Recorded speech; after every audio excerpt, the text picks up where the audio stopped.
स्वागत है आपका एनबीएस पॉडकास्ट के नए एपिसोड में। और आज का जो किस्सा है बेसिकली उस पर ये कहावत हूबहू सटीक बैठती है कि हमें किसी के घर में ताम झाम नहीं करनी चाहिए। और हालांकि जो ये आज का किस्सा है वो किसी घर से रिलेटेड नहीं है, किसी होटल से रिलेटेड है। लेकिन जब तक कोई होटल को रेंट पे लेता है तो वो भी उसकी एक किस्म की प्रॉपर्टी होती है तब तक के लिए, तो वहाँ पर भी जो है ताम झाम नहीं करनी चाहिए। लेकिन ये जो भाई साहब थे रमेश कुमार, इनकी एक प्रेफरेंस रहती थी, इनका बेसिकली मार्केटिंग का काम था। तो मार्केटिंग में काम में इनको क्या होता था कि मतलब देश के अलग अलग हिस्से में होटल्स वगैरह की इनको ज़रूरत पड़ती थी, वहाँ पर स्टे करते थे। और इनकी एक सुपरस्टिशियस थी, वो क्या थी कि 101 रूम नंबर इनका काफ़ी अपने आप को लकी मानते थे कि इनको जहाँ पर भी जाएं इनको 101 रूम की प्रेफरेंस हो। अब क्या होता था कि जिस किसी मीटिंग में इन्होंने जाना होता था, अगर 101 रूम इनको मिल रहा होता था तो ये हमेशा उसको ही लेते थे और ये समझते थे कि इनकी मीटिंग में इनकी प्रेजेंटेशन जो है उसको सक्सेसफुल होगी, इसलिए कि रूम 101 लिया। अब एक बार इनका जो है वो गोवा जाना हुआ और रात के समय में इन्होंने जो होटल बुक कराया वहाँ पर जाके इनको पता लगता है कि जो रूम जो है 101 अवेलेबल नहीं है। और 101 जो रिसेप्शनिस्ट से पूछा गया कि 101 रूम मुझे चाहिए, तो रिसेप्शनिस्ट कहती है कि जो 101 है आउट ऑफ सर्विस है, हम उसको रेंट पर नहीं दे रहे। तो इन्होंने पूछा कि भाई क्या बात है, तो रिसेप्शनिस्ट ने कुछ ज़्यादा क्लियरली जवाब दिया नहीं, लेकिन उसने कहा कि सर ये हम रूम किसी को भी प्रोवाइड नहीं करते। अब ये ज़्यादा बहस करने के मूड में थे नहीं, क्योंकि थके हुए थे और इनको था भी कि जो ये आए हुए हैं गोवा में किसी पर्टिकुलर किसी इवेंट पर आए हैं। तो इवेंट में तो ऐसा कोई प्रेजेंटेशन वाला सीन है नहीं, तो ऐसा भी नहीं है कि रूम 101 नहीं मिलेगा तो कोई इनको नुकसान होगा। तो ये रूम इनको इनके बिल्कुल पास का रूम यानी 100 रूम 100 जो नंबर का रूम है वो इनको मिल जाता है। अब 100 रूम में जब ये जाते हैं अपना जो नाइट स्पेंड करते हैं, अगले दिन जब ये निकलते हैं उस रूम से सुबह अपने काम पर जाने के लिए जहाँ जिसके लिए आए थे, तो ये अचानक से इनको थोड़ा सा लगता है कि जो रूम 101 है वहाँ पर कोई है। पहले तो इनको लगता है कि शायद कोई स्टोर के तौर पे ये यूज़ कर रहे होंगे, उसकी वजह से शायद कुछ अंदर हलचल हो रही है। लेकिन जब ये सोचते हैं कि नहीं यार, हो सकता है कि वहाँ पर कोई रह रहा हो और मुझे इन्होंने जान के रूम ना दिया गया हो, फिर ये एक बड़ी ही बेकार घटिया सी हरकत करते हैं। अब वो घटिया हरकत क्या थी, ये क्या करते हैं कि उस रूम के की होल से अंदर झांकते हैं। अब जितनी घटिया हरकत थी उसका अंजाम भी उतना ही घटिया होने वाला था। जब ये अंदर झांकते हैं तो ये देखते हैं कि वहाँ पर 3 लोग होते हैं जो काले कपड़े पाकर खड़े होते हैं और तीनों एक दूसरे की तरफ देख रहे होते हैं। या कह सकते हैं कि 2 लोग एक दूसरे की तरफ देख रहे होते हैं और एक जो है ऑपोजिट डायरेक्शन में देख रहा होता है। वो कैसे है कि इनके एक इंसान की इनकी तरफ पीठ करके खड़ा था जो बिल्कुल सामने देख रहा था, और 2 जो लोग थे एक दूसरे को देख रहे थे। अब मैंने इंसान बोल दिया, अब शायद मैंने गलती से बोल दिया इंसान, या फिर वो इंसान थे ही नहीं या इंसान थे, ये तो आगे जाके पता लगेगा कहानी में। इनको बड़ा गुस्सा चढ़ता है। अब ये क्या करते हैं कि बड़े गुस्से से जो है वो नीचे की तरफ जाते हैं और वहाँ पर देखते हैं कि जो रिसेप्शनिस्ट है वहाँ पर वो थी नहीं। हो सकता है उसकी नाइट ड्यूटी हो। आमतौर पर रिसेप्शनिस्ट की जो है वो नाइट ड्यूटी होती नहीं है, लेकिन होटल बड़ा हो और गोवा जैसी प्लेसेस जो अमूमन सेफ प्लेसेस होती हैं वहाँ पर हो सकता है नाइट ड्यूटी हो। तो वो रिसेप्शनिस्ट थी नहीं, कोई और थी। तो इन्होंने जो वहाँ पर अवेलेबल रिसेप्शनिस्ट थी वहाँ से पूछा कि आपकी जो रात वाली रिसेप्शनिस्ट है उसने मुझे कहा था कि 101 रूम में कोई नहीं रहता, इसलिए हम आपको इसके अलावा हम आपको उसको प्रोवाइड नहीं कर सकते क्योंकि वो आउट ऑफ सर्विस है। तो वो जो लड़की है वो कहती है कि सर जो भी रिसेप्शनिस्ट रात में थी उन्होंने बिल्कुल ठीक बोला कि वो आउट ऑफ सर्विस है। लेकिन ये साथ के साथ ही कहते हैं कि ऐसा कैसे हो सकता है, क्योंकि मैंने अभी जो है वो देखा। जैसे ही ये इतनी बात बोलते हैं तो ये चुप हो जाते हैं, क्योंकि अगर रिसेप्शनिस्ट से पूछती कि क्या देखा और कहाँ से देखा तो फिर इनको धक्के मारकर होटल से बाहर निकाल दिया जाता है, क्योंकि ये देख तो इलीगली रहे थे। और ऊपर से अगर ये बोल के मुकर जाते हैं कि नहीं मुझे लगा, तो सीसीटीवी कैमरेज तो थे। तो अचानक से कहते हैं कि मुझे मुझे लग रहा है कि वहाँ पर कोई है। लेकिन वो रिसेप्शनिस्ट कहती है कि सर आपका वहम होगा, वहाँ पर कोई भी नहीं रहता, वो रूम जो है बंद ही रहता है। अब ये जो है वो बात करके चल दी है, इनको थोड़ी सी जल्दी भी थी और ये सोचने लग पड़े कि भाई मेरी भलाई है कि मैं इस चीज़ में ज़्यादा ना फंसूं। अब ये रात को होटल में वापस आते हैं, वो रिसेप्शनिस्ट होती है और उस रिसेप्शनिस्ट से ये ज़्यादा बात करना पसंद नहीं समझते कि भाई हो सकता है कि मुझे वहम हुआ हो और मैं इस बातों में नहीं पड़ता, अब चल मिल गया, रूम मिल गया। लेकिन फिर इनको जो है वो चुल बैठती है और वो फिर से अपने रूम में जाने से पहले उस रूम की तरफ देखते हैं। हालांकि इनको रूम में लग रहा होता है कि जो रूम के बाहर की लाइट है वो बेसिकली बंद ही है, कुछ वो चल नहीं रही। लेकिन जैसे ही वो की होल से अंदर देखते हैं तो अंदर जो है हल्की हल्की मध्यम मध्यम लाइट थी और वही 3 लोग बिल्कुल वैसे ही खड़े थे जैसे उसने सुबह देखा था। अब ये इनके लिए काफ़ी ज़्यादा अजीब बात हो चुकी थी कि भाई सुबह ये चेक करके गए हैं, सुबह भी वो तीनों जाने जो भी थे एक ही मुद्रा में ऐसे खड़े हैं, अब रात को वापस आ रहे हैं और फिर वही सीन। इनका कहने का मन था तो सही रिसेप्शनिस्ट से, लेकिन फिर वही बात, ये कहते क्या कि मुझे कैसे पता लगा कि वो जो रूम है वो ऑक्यूपाई है, वहाँ पर आपने किसी गेस्ट को ठहराया हुआ है।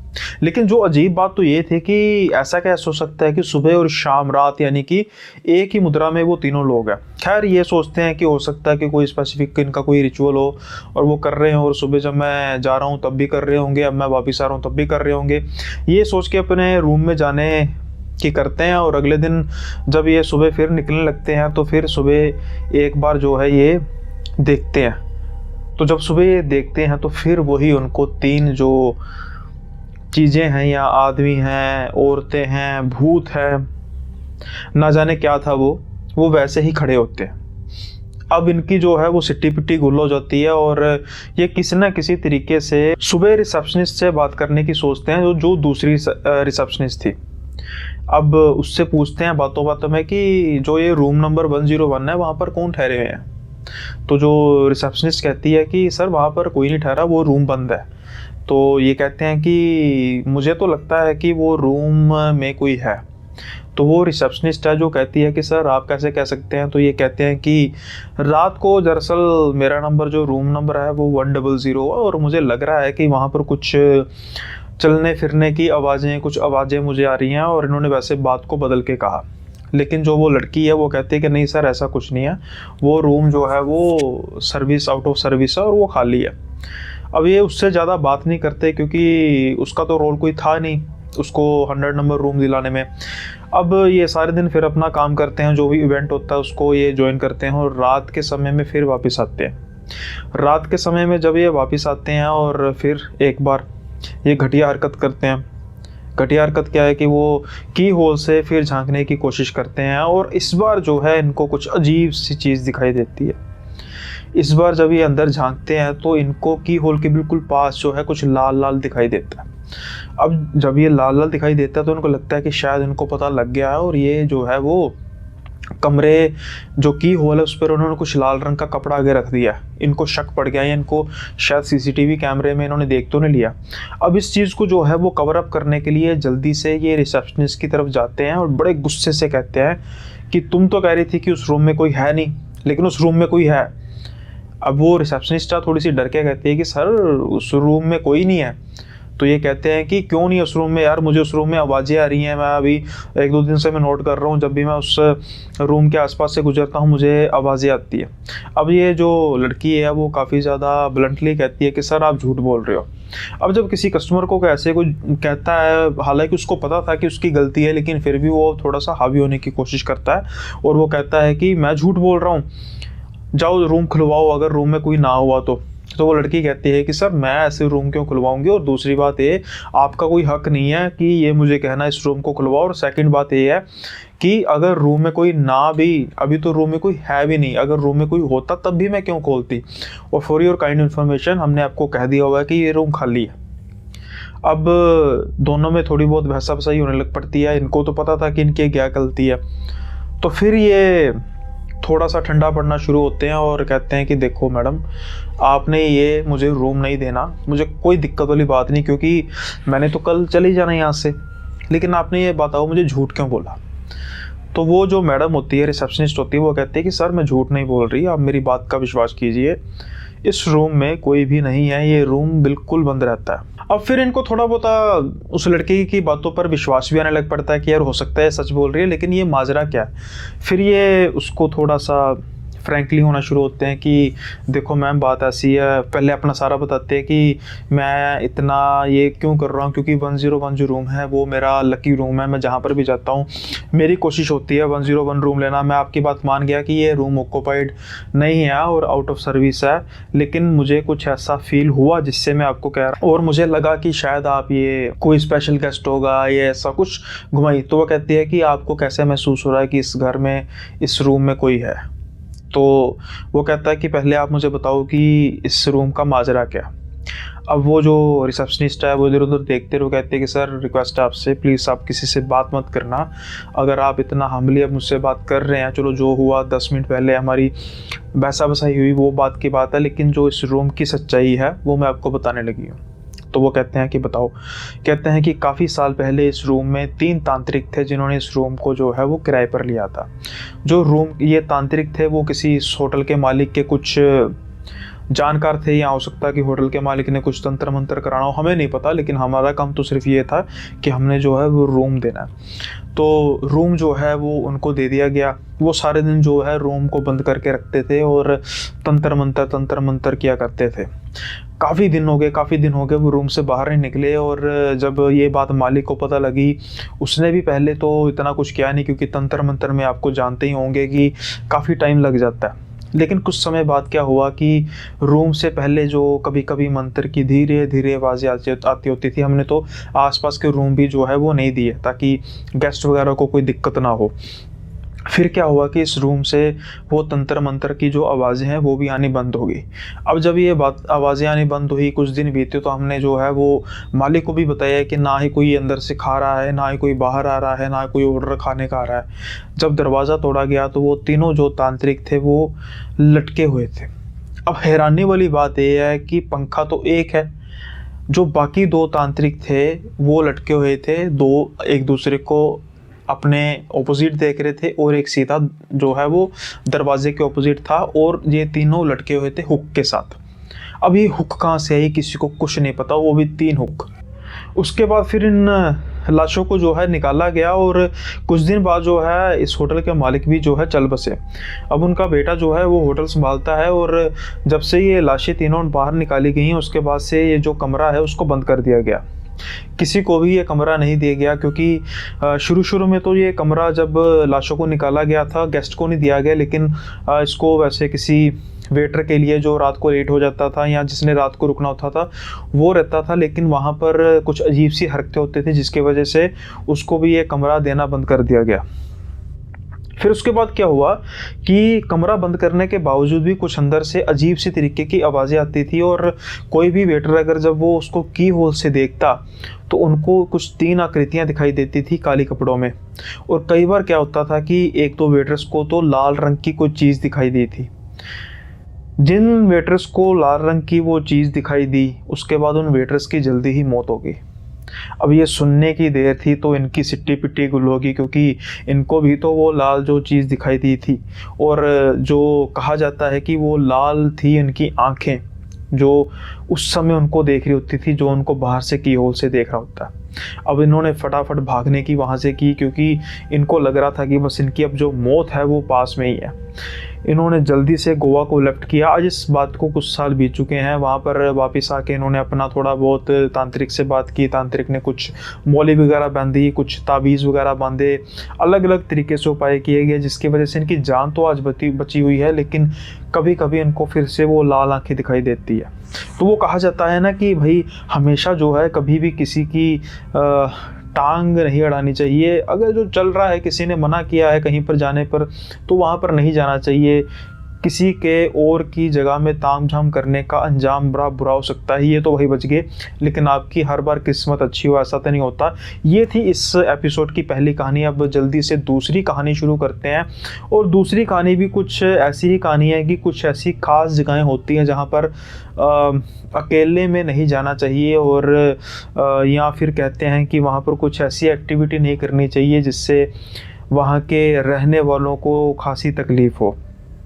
क्या है किस्सा, जल्दी से शुरू करते हैं। लेकिन उससे पहले आपसे रिक्वेस्ट है कि चैनल को जो है वो सब्सक्राइब करना मत भूलिएगा अगर आप चैनल पर नए हैं, और साथ के साथ ही वीडियो को जो है लाइक कर दीजिए अगर आपको ये स्टोरी, ये किस्सा पसंद आ रहा है। अब चलते हैं अगले किस्से की ओर। अगला किस्सा जो है वो है कब्रिस्तान से रिलेटेड। अशरफ जो है वो कहते हैं कि उनका जो घर है उसके बीच में जो है वो कब्रिस्तान पड़ता था, और अमूमन क्या होता था कि जो रोड है वो थोड़ा सा घूम के इनकी तरफ जाती थी, और ये जब भी रात को जाते थे अपने घर में वापस जाते थे, कई बार अपने दोस्तों के साथ घूम लिए, कभी काम पे गए, तो ये पैदल ही चले जाते थे। तो जो वो रास्ता था वो थोड़ा सा लॉन्ग कट था, और जो कब्रिस्तान का रास्ता था वो बेसिकली कब्रिस्तान के बिल्कुल बीच में से होकर गुजरता था। वो जो कब्रिस्तान का बेसिकली क्या होता था कि उस जो रास्ता था वो आप समझ सकते हैं कि एक पार्क जैसे होता है कि आसपास जो है वो दोनों साइड पे कब्रिस्तान, और बीच में एक रास्ता है जो कह सकते हैं कि दोनों तरफ गेट होते हैं, और बीच में रास्ता दूसरी जगह पे रोड पे जाके खुलता है। अब आमतौर पे ये क्या होता था कि ये उस रोड से कभी कभी आ जाते थे, लेकिन इतना अंधेरा नहीं होता था। जिस दिन ये वापस आ रहे थे, एक दिन काफ़ी रात हो चुकी थी, रात के 11 साढ़े 11 हो चुके थे, और इनकी जो है वो सिगरेट वगैरह पीने की आदत थी, और कभी भी इन्होंने कब्रिस्तान के रास्ते में सिगरेट पी नहीं थी। लेकिन जिस दिन ये वापस आ रहे थे उस दिन अब ये गलती से, या फिर कह सकते हैं कि इनके दिमाग में नहीं रहा, इन्होंने सिगरेट पीनी शुरू कर दी, और कब्रिस्तान के बीच में ही ये सिगरेट पीते आ रहे थे। अब जैसे ही इन्होंने कब्रिस्तान का आधा रास्ता पास किया, इनको जो है वो कुछ पायलों की आवाज़ सुनाई देनी शुरू होगी। अब पायलों की जैसी आवाज़ सुनाई दे रही थी वैसे वैसे ही इनकी दिल की धड़कन बढ़ रही थी, क्योंकि 11 साढ़े 11 बजे कौन सी औरत होगी जो इनके पीछे पीछे चल रही होगी। अब ये पीछे घूम के देखते हैं तो पीछे उनको कोई दिखाई नहीं देता, और ना ही पायलों की आवाज़ सुनाई देती है। जैसे ही ये मुड़ के दोबारा वापस आगे चलना शुरू करते हैं तो फिर से जो है वो इनको पायलों की आवाज़ जो है सुनाई देनी शुरू होती है, और कुछ किसी के हंसने की आवाज़ भी आने लग पड़ती है। अब ये थोड़ा सा घबरा जाते हैं और तेज तेज चलना शुरू कर देते हैं। अब इनकी जो सिगरेट है वो आधे से ज़्यादा वो जिसे कहते हैं सुलग जाती है, और उसके बाद ये बंद हो जाती है। इनको काफ़ी अजीब महसूस होता है कि सर्दी भी नहीं है, और जो है वो सिगरेट इनकी है वो कैसे बंद होगी। अब ये लाइटर चलाने की कोशिश करते हैं तो लाइटर जो है वो बिल्कुल चल नहीं रहा होता।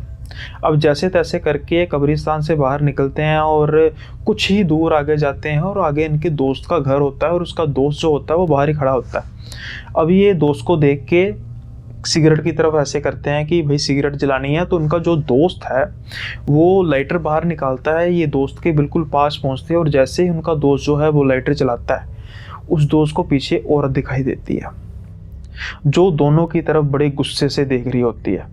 अब ये अचानक उसका दोस्त जो है उसको देखता है और थोड़ा सा डरने लगता है, और उसको कहता है कि जल्दी से अंदर आ जा।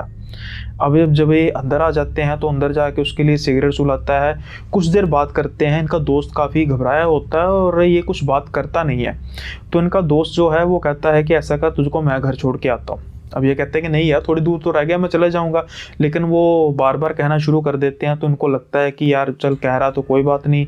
तो जब ये इसका घर, इनको दोस्त घर छोड़ के आता है, और उसके बाद अगले दिन ये अपने दोस्त से दोबारा पूछते हैं। अब इनका जो दोस्त है वो कहता है कि भाई मैंने तुझे घर के अंदर इसलिए बुलाया, और तुझे मैं घर इसलिए छोड़ने के लिए गया कि पहले तो तू ये बता कि तू कौन सी बला साथ में ले आया था। तो वो कहते हैं कि भाई कौन सी बला, किस बला की बात कर रहे हो। वो कहते हैं कि भाई जब तू आया और जब तूने बात की मुझे सिगरेट चाहिए, तो जैसे ही मैंने लाइटर चलाया तो तेरे पीछे एक औरत थी जिसका चेहरा कुछ ज़्यादा अच्छा था नहीं, और मुझे देखते ही लग गया है कि ये कोई इंसान तो है नहीं, ये चुड़ैल है, और काफ़ी गुस्से से हमारी तरफ देख रही थी। शायद आग जलाने की वजह से वो कुछ कर नहीं पा रही थी, रोशनी की वजह से वो कुछ कर नहीं पा रही थी, इसलिए मैंने तुझे अंदर ले लिया।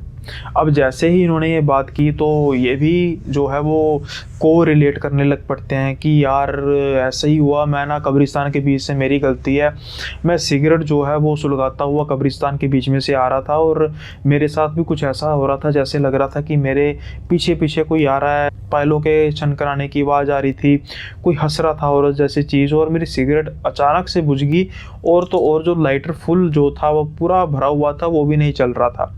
तो शायद यही कारण होगा जिसकी वजह से कि ये सब कुछ हुआ और इन्होंने अपनी गलती मानी। और ऐसी चीज़ों पर, वैसे तो सिगरेट शराब नहीं पीनी चाहिए, लेकिन अगर आप ऐसी चीज़ें कंज्यूम कर भी ले रहे हैं तो कुछ जगह का जो है वो तकाजा होना चाहिए।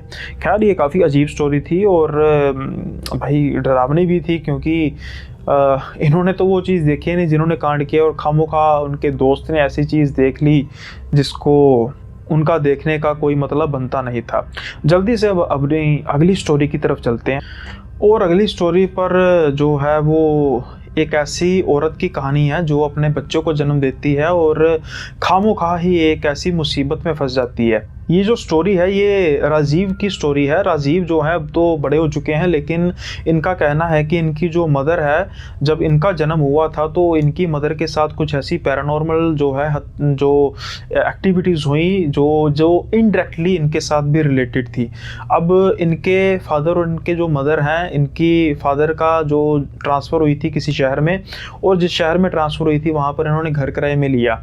जब इन्होंने घर किराए पे लिया तो घर के आसपास के जो पड़ोसी थे ना, वो उन्होंने कहना शुरू कर दिया कि आपकी जो वाइफ है वो प्रेग्नेंट है, तो आपको हम एक अच्छी सलाह देंगे कि आप इस घर को छोड़ दीजिए। तो इनके जो फादर हैं वो कुछ ऐसे थे, यानी कि कुछ विश्वास वगैरह करते नहीं थे, और वो कहते थे कि भाई आप ऐसी बातें क्यों कर रहे हो, या तो मुझे इस चीज़ का जवाब दीजिए।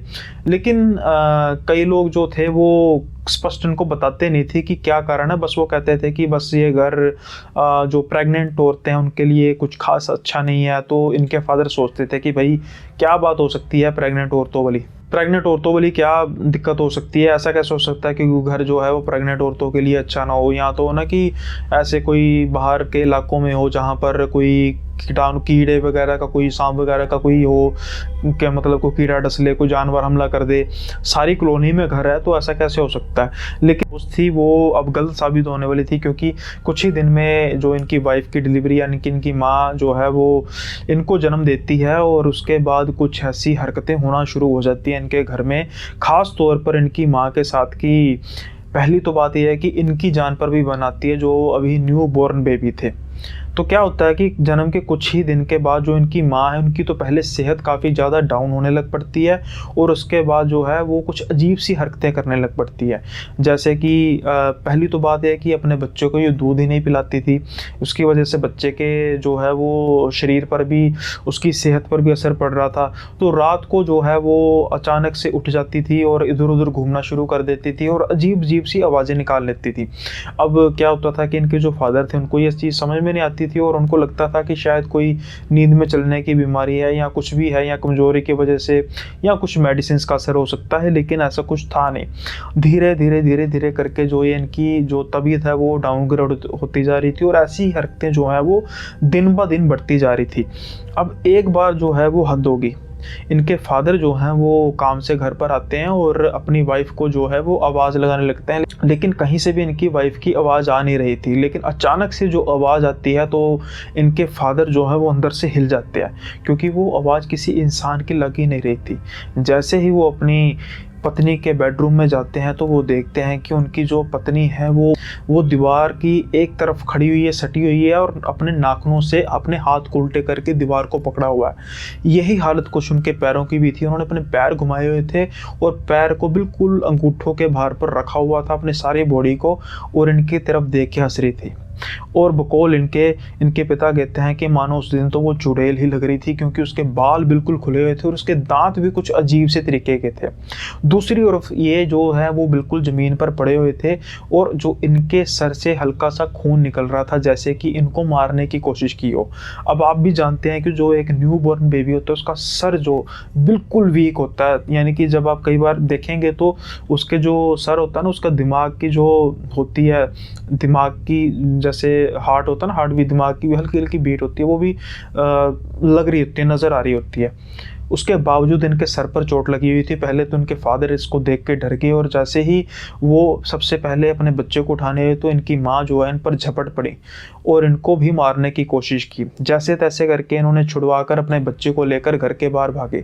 देखते ही देखते सारी कॉलोनी इकट्ठी हो गई और लोगों ने उनको कहना शुरू कर दिया, हमने तो कहा था कि इस घर को आप छोड़ दीजिए। अब इनकी जो माँ की हालत है वो किसी जानवर की तरह बन चुकी थी। वो जानवरों की तरह गुर्रा रही थी, बड़े बड़े उनके नाखून हो चुके थे, जो सुबह देखे थे बिल्कुल ठीक ही थे। अब पहले तो कुछ लोगों ने आके इनकी माँ को जो है वो काबू किया, उसको बांधा, फिर इनको सारी कहानी बताई कि कुछ समय पहले यहाँ पर हस्बैंड वाइफ रहते थे और जो हस्बैंड है उसने अपनी प्रेग्नेंट वाइफ को आग के हवाले कर दिया था और यहाँ पर वो औरत जो है वो आग में जलकर मरी थी। हस्बैंड को तो पकड़ लिया गया और उसके बाद जो है वो वाइफ है उसकी जो भी अवशेष बचे थे उसको तो जला दिया गया, लेकिन उसके बाद यहाँ पर उसकी आत्मा ने लोगों को परेशान करना शुरू कर दिया। जो भी इस मकान में रहा वो जिंदा नहीं रहा, कोई ना कोई उसके घर में मरा ही। इसलिए तो हम कह रहे थे कि आपकी वाइफ जो है एक तो वो ऊपर से प्रेग्नेंट है और नया जो है जिंदगी घर में आने वाली है, तो उसका क्या हल करेगी। और आज नज़ारा आपके सामने है। खुशकिस्मती से इनके बच्चे को जो सर पर चोट लगी थी, यानी कि ये अपनी बात कर रहे हैं, राजीव को जो चोट लगी थी वो ठीक होगी और किसी बड़े तांत्रिक से जो है वो पोजेशन को हटाया गया और इन्होंने घर को फ़ौरन छोड़ना ही सही समझा, जो फाइनली एक सही डिसीजन था। आई होप आपको ये भी किस्सा अच्छा लगा हो और हमेशा भाई घर की जो हिस्ट्री है उसको देख के ही मकान वगैरह लिया कीजिए। आई होप जो आज की कहानी है आपको पसंद आई हो। तो अगर आपको ये पसंद आई है तो लाइक जरूर कीजिए, कमेंट में जो है अपने विचार जरूर व्यक्त कीजिए।